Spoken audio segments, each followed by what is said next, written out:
Have you ever sat quietly and wondered, when did things change between me and my children?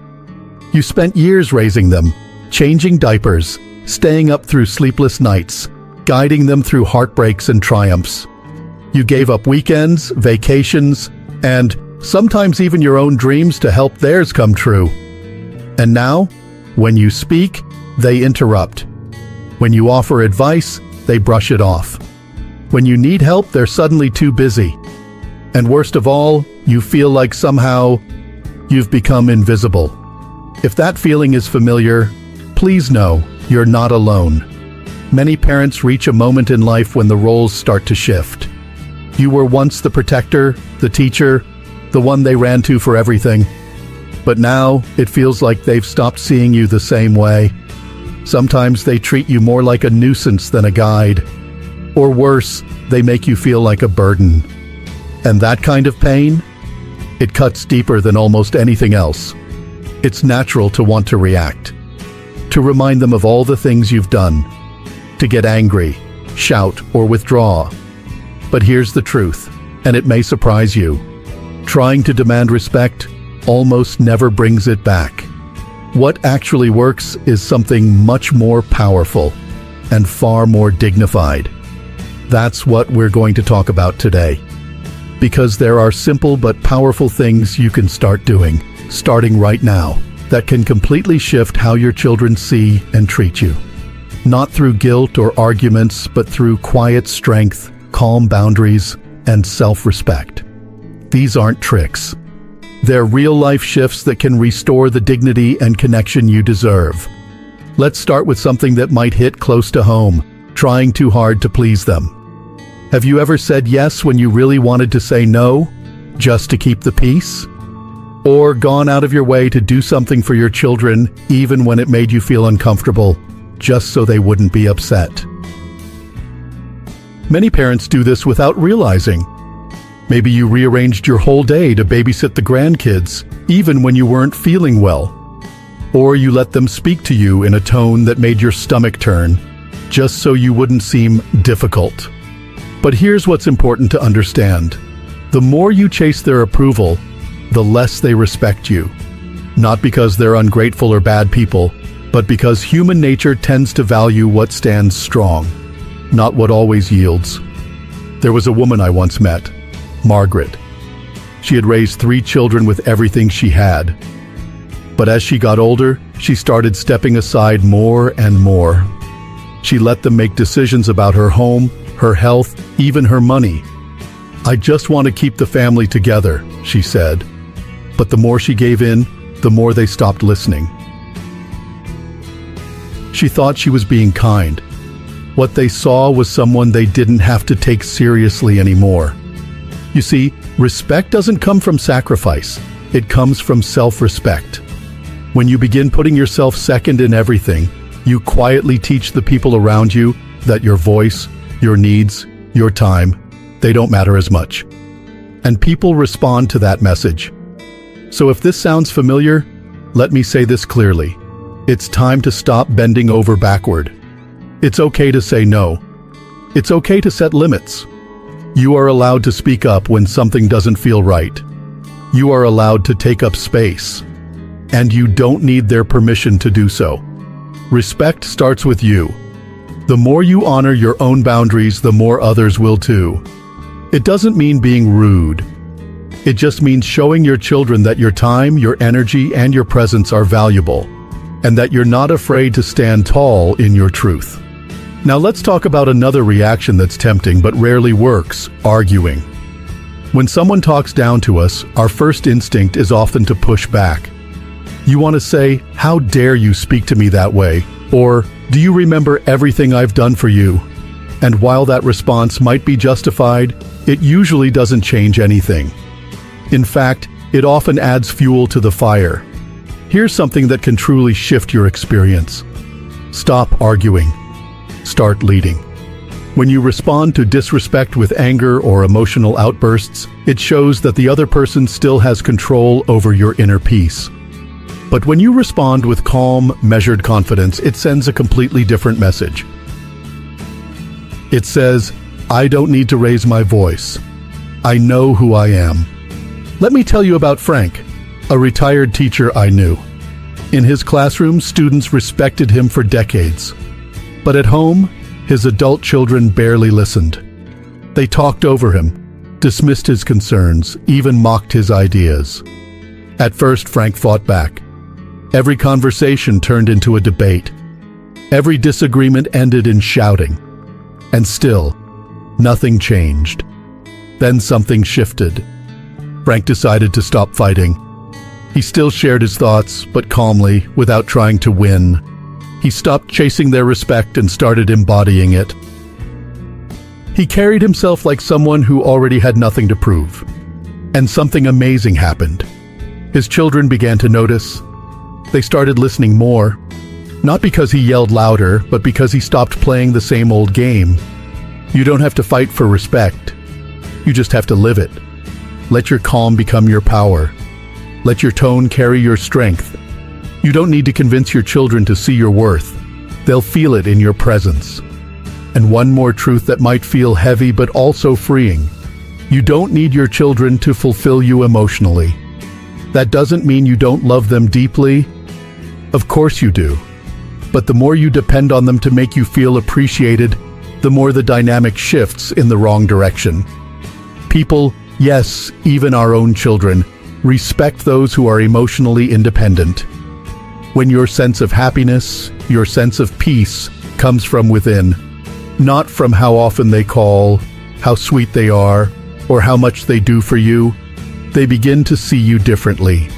Not as someone clinging to the past, but as someone with a rich and meaningful life of their own. I remember Helen, a beautiful soul who had given everything to her children. But when they grew up and moved away, she was heartbroken. She waited by the phone. She called every day. She reminded them how much she missed them, and they started pulling away. She didn't understand. She was giving love. Why weren't they returning it? Then one day, she decided to focus on herself. She joined a dance class. She met friends for lunch. She started reading again, painting again, laughing again. And do you know what happened? Her phone started ringing more. Her children wanted to hear about her life. They missed her, not just her attention. Because now she wasn't chasing their presence. She was attracting it, simply by living fully. So if you've been feeling that ache in your chest when they don't call, or that quiet sadness when they don't visit, remind yourself, your worth doesn't come from how much attention they give you. It comes from within you. And the more you tend to that inner light, the more others will be drawn to it, naturally, respectfully, and consistently. When you begin to step back emotionally, just a little, not in anger, but in strength, something begins to shift. Your children stop seeing you as someone constantly waiting for their approval and start seeing you as someone who values themselves, someone with depth, confidence, and quiet power. That shift is subtle at first, but it's real. And with time, it becomes undeniable. But to truly rebuild that foundation of respect, there's something else just as essential: boundaries. Strong, clear, and loving boundaries. Now, boundaries aren't about walls or shutting people out. They're about teaching others how to treat you. And believe it or not, many adult children push boundaries not because they're intentionally disrespectful, but because the boundaries were never clearly defined to begin with. Think about it. If your children interrupt you constantly, make major decisions without your input, or speak to you in a tone that makes you feel small, it's likely not because they're cruel. It's because, at some point, those behaviors were allowed and never corrected. Not out of weakness, but maybe out of love, or a desire to avoid conflict. But here's the thing. Love without boundaries can turn into resentment. And silence, over time, becomes permission. Let me tell you about Robert. He was a proud, retired businessman, confident in every room, respected by everyone who had ever worked with him. But at home, with his grown children, things were different. They interrupted him mid-sentence. They rolled their eyes when he offered advice. They spoke to him as if he didn't know how to live his own life. At first, he let it slide. It's not worth arguing, he thought. They're just being stressed or tired. But each time he stayed silent, they pushed further. Until one day during dinner, one of his sons snapped at him for the way he handled a simple story. That night, something changed. Robert didn't yell. He didn't shame them. He simply waited, and when things calmed down, he said calmly but firmly, "You don't have to agree with everything I say, but I expect to be spoken to with respect. And if that's not possible, I'll excuse myself from conversations like this." It was quiet after that. But something powerful had happened. He didn't threaten. He didn't argue. He just made it clear. This is the standard. This is what I allow in my presence. And over time, it worked. His children realized he meant it. They didn't lose access to him, but they began to earn his engagement. Respect became part of the new dynamic, not because he demanded it, but because he required it. Boundaries are not about control. They're about clarity. And when your boundaries are clear, the people in your life, yes, even your children, begin to show up differently. They realize your time, your energy, and your company are valuable. Not guaranteed, not owed, but cherished. Now there's one more pattern that often gets overlooked, and this one can be especially hard for parents. It's the habit of giving over and over again without appreciation. You know what I'm talking about. You offer to help. You give advice. You give time, energy, sometimes even money, because that's what you've always done. And maybe in your heart, you're not even doing it to get something back. But still, it hurts when it goes unnoticed, when they don't say thank you, when they expect it, when they take and take, but never pause to check in on you. It's natural to want to give. That instinct doesn't go away with age. But here's what's important. When you keep giving without boundaries or acknowledgement, you don't teach them to love you more. You teach them to expect more. And slowly, your generosity becomes background noise, something they don't even see anymore. George, a father of 3, was always the helper. He'd lend money without hesitation. Show up anytime they needed help moving or fixing something. Even in his 70s, he rearranged doctor appointments just to babysit on short notice.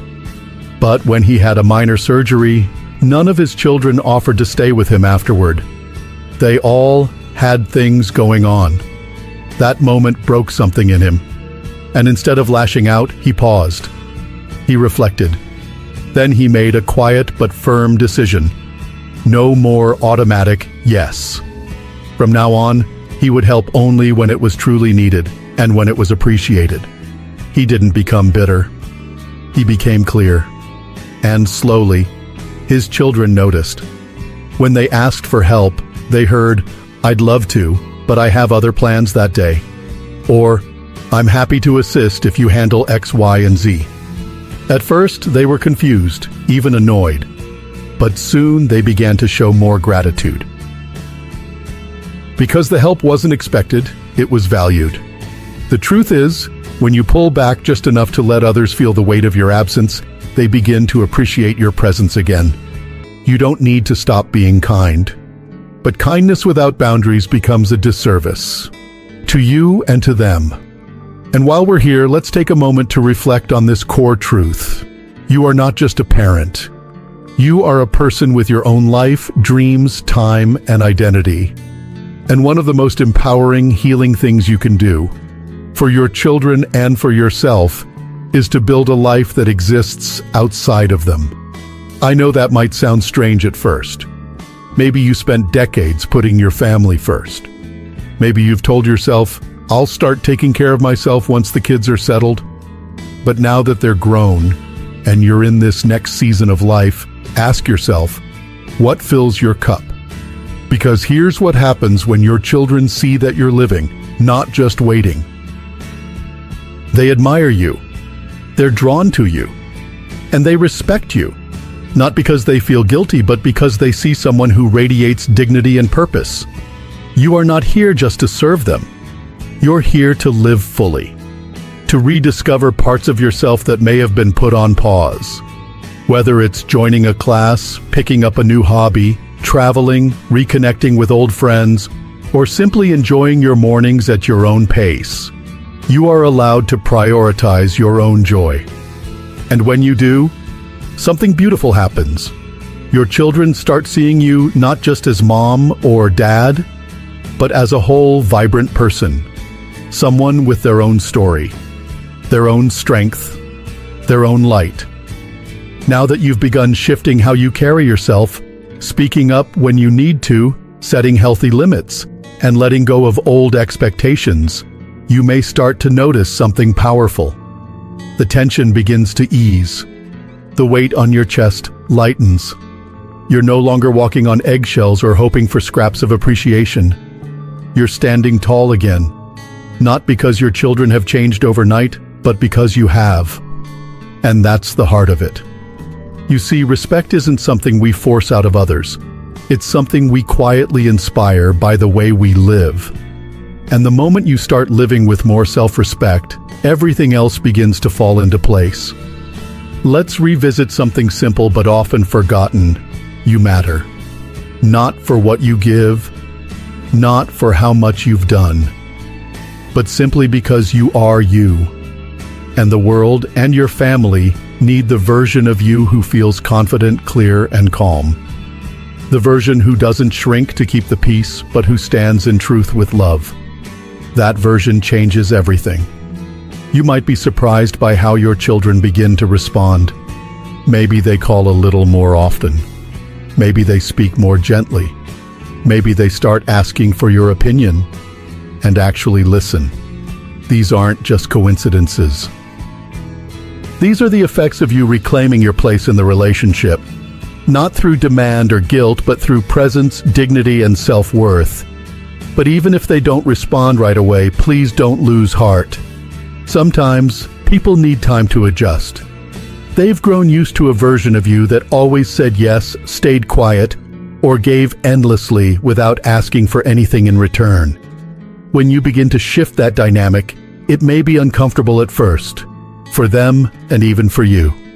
But that discomfort is part of growth, and it's worth it. Remember, love and respect are not the same thing. You can love your children deeply and still set limits. You can care about them with all your heart and still say, "I won't be spoken to that way."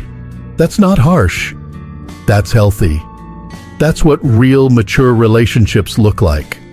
And in many cases, these shifts do more than just change how you're treated. They strengthen the bond. Because when your children see that you value yourself, it invites them to value you too. When they see you living a full life, enjoying your hobbies, connecting with friends, speaking with confidence, they begin to admire you again. Not out of obligation, but out of genuine respect. So here's the question I'd like you to gently ask yourself today.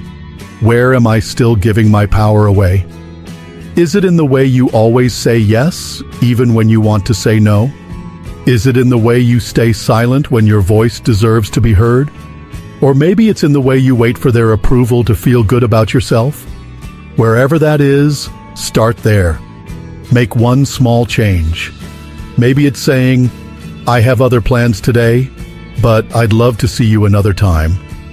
Maybe it's telling your son or daughter, "I deserve to be spoken to respectfully," or "This conversation can wait."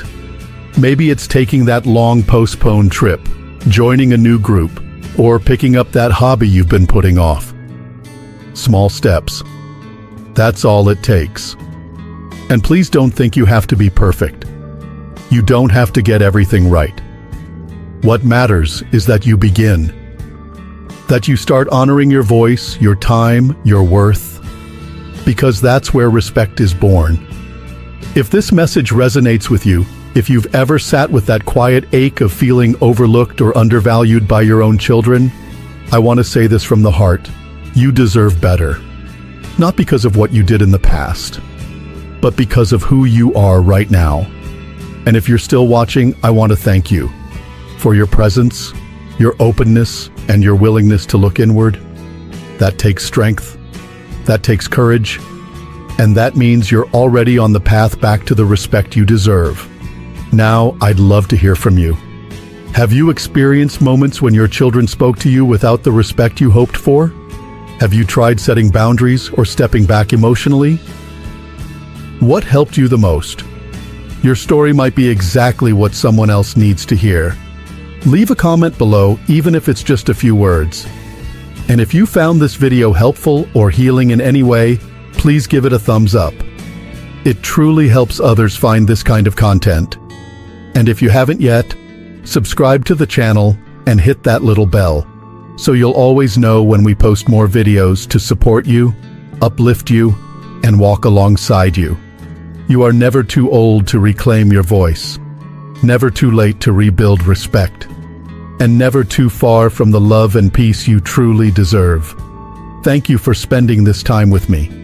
You are worthy, you are strong, and you are not alone. Until next time, take care, and remember, living with dignity is the most powerful message you'll ever send.